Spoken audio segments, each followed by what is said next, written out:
Regarding the man that you know attempted suicide on the property and Bishop Baker's reaction to that, nobody doing anything to get this man treatment, nobody doing anything to take him to a hospital or a doctor. You also told me that it didn't stop there. You said that they decided to give him therapy, to put him on therapy. I know what therapy is, but I was hoping that you could elaborate on what therapy is. The fact that they penalized this man who was in so much distress, he was acting out to take his own life and end it all. Bishop Baker, Albino Arano, these people could not care less. Therapy is the punishment that Cenacolo gives you if you do not obey or if they see you as a threat.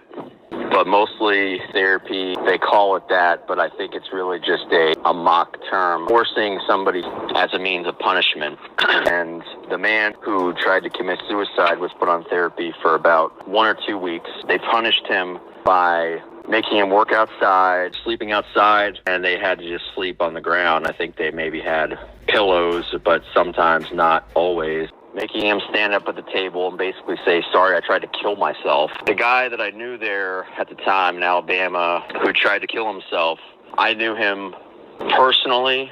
His girlfriend died of some kind of overdose, and maybe he felt guilty about it. I don't know, but he was getting nightmares a lot.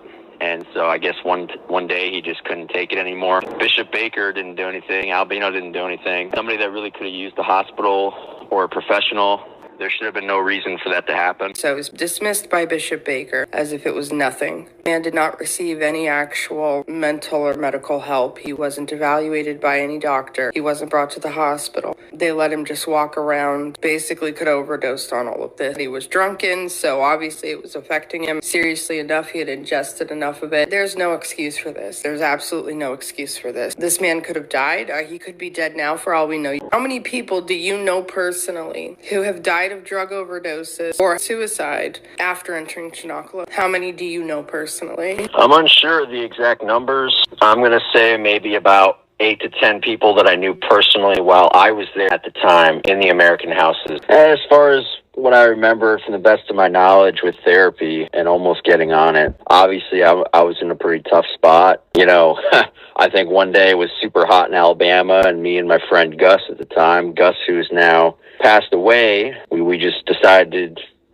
to go swimming in the river in Alabama right near the shrine that Mother Angelica had, and we were like, well, let's just go for a swim. It's so freaking hot. We hate it here. Obviously, I was young, too. I was 18, 19, and Gus got on therapy, and for whatever reason, I didn't at the time. But also, too, I think that you were probably in the mother house, the creme de la creme of the highest form of Cenacolo. Italy, I think they make it 10 times harder. I was in the American house the whole time, Florida and Alabama. I have brought up earlier on in the channel something that happens in Cenacolo, cross burnings, which when I was in Lourdes, as far as my memory serves me, they were like little crosses that they made us burn with personal items. They had me burn pictures of my baby brother who had died. They'll harass and pressure you and guilt you and say that if you don't burn these things, then it's a sin and God won't accept you. So I got to burn these pictures of my brother and my sisters. When that was happening in Lourdes, it was the burning of those things. So they weren't really dancing around it, and it wasn't a giant cross like the one in Envia that they do particularly on their Easter Vigil. I doubt that they're doing that, the big ones anyway, on the American properties. I don't think that's something that they can expect to get away with without people noticing what it is in America. Have you ever witnessed that at the American properties? Are they doing anything like that as far as burning things? Not that I'm aware of. I have not seen any cross burning that I know of, but they would burn religious things, yes. So one thing I haven't really gotten to delve into much is the diary system that they put into place in Cenacolo for very sinister reasons. Can you tell us a little bit about that? If you ever had to write it, if they ever put you on the diary or witnessing other people do it? I only had to write the diary one time. I believe I was there, but also I went to 2 different houses, and within that time frame of 2 years, I didn't really have anything other than it seems like you just kind of have to lie, because I would have nights where I'd have to write in the chapel, my daily journal. And because everything is the same, you have the same day with the same people, the same place, you run out of things to write about. And I think Plus, while you're in journal, you're not allowed to write about how you feel about Community or Albino or Joyce. You can only say good things about them in journal. You can never say character defects. I love the leader. The leader is perfect. Or true feelings. Diary is just a time to cover up your feelings and repress your feelings. There is no freedom in diary. There's no freedom in writing in the journal how you really, really feel or what's really going on in your head. In your head. I was given diaries so many times.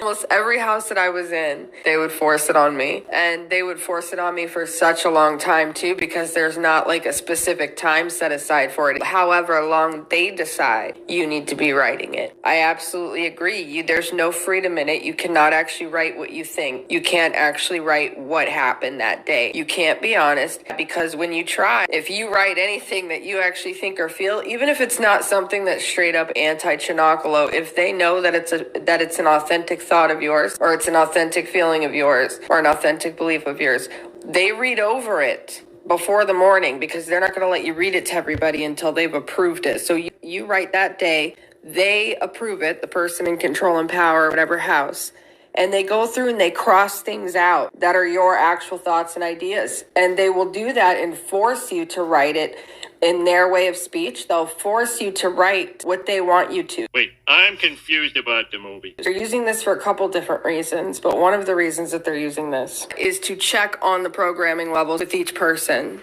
Do they try to push through and write what they actually think? That's one way that they can find out how much you're resisting at that time or how overtaken you are. And that's one of their ways of being able to test for it, is putting somebody that they're having doubts about actually having complete control over. They'll give the diary to that person, and then they will evaluate based upon what you're writing or not writing and the use of your speech or the form that you speak in. So mine were always being crossed out, crossing my stuff out, forcing me to write it a different way. Certain times I was completely taken over with the brainwashing, and then a lot of the time I had to pretend like I was, once I caught on to the fact that there was no way I was ever going to make an escape if I didn't pretend to be completely controlled by them. But there were still things that I would never do, and that's why they always knew. I think that's why they always knew that I was resisting the whole time, that I wasn't just going to give this up.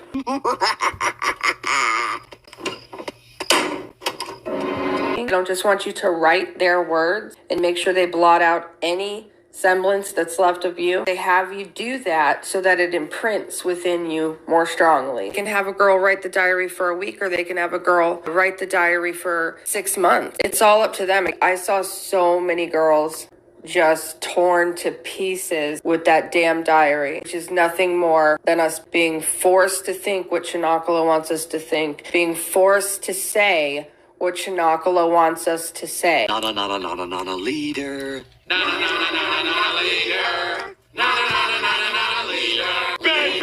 You're not allowed to talk to anybody on the outside, even when you go to church with anybody. Our houses would go to the EWTN Mass over at Mother Angelica's Shrine. We weren't allowed to talk to any of the women there. We weren't allowed to talk to anybody or tell someone where we were at. So we're basically kept in isolation with manual labor as the only type of exercise, and any other outside exercise. You can't do push-ups, you can't do sit-ups, nothing, no working out allowed. That's basically how they kind of starve you to want to change in a sick way. I know when my mom had her cell phone out, Albino threatened to grab my mom's cell phone and throw it in the fireplace. He was like, no cell phones here, no, nothing allowed, no pictures.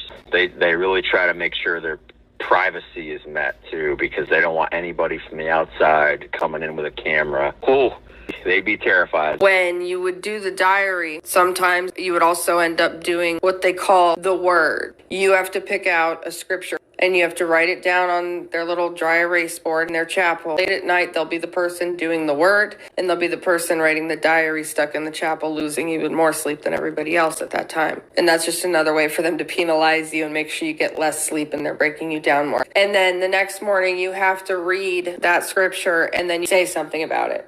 So when they would give me the word, I would go and pick something out. And most of the time, because I was being just so heavily abused, my eyes fell more to like the sort of darker sides of scripture, things that people would think of as not so pleasant to read or hear about. So when I would pick out a scripture, this would happen all the time. But I remember the first time it happened was in Bartrez. It was the first time that I had it. And I picked out scripture, and I can't remember which one it was, but I picked one out. And then after I went upstairs to try to go to sleep, she woke me up and she brought me downstairs and told me to change it. I said, "What do you mean, change it? This is a scripture from the Bible. I'm supposed to pick it out and put it on the board and talk about it tomorrow." She said, "It's too negative.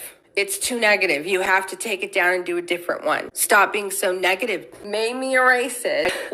I resisted for a bit. I told her I wasn't going to erase it. I wasn't going to change it. But eventually I caved in. I was so exhausted. I wanted to go to bed. And there was no way she was not going to erase it anyway. You can do the word and pick out scripture as long as it's not about anything unpleasant. So they're not just controlling our speech. They're not just controlling what we can say or not say. They're controlling the Bible. They're controlling what scripture we're allowed to read or present or talk about, because we're only allowed to read certain parts, only allowed to write about certain parts. They're not just muting us, they're muting God.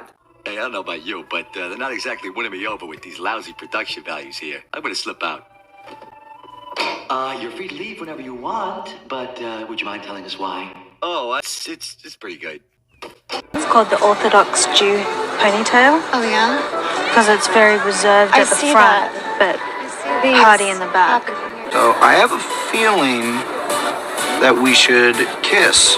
And is that feeling a good feeling or an incorrect feeling? I sometimes have a feeling I can do crystal meth, but then I think, better not.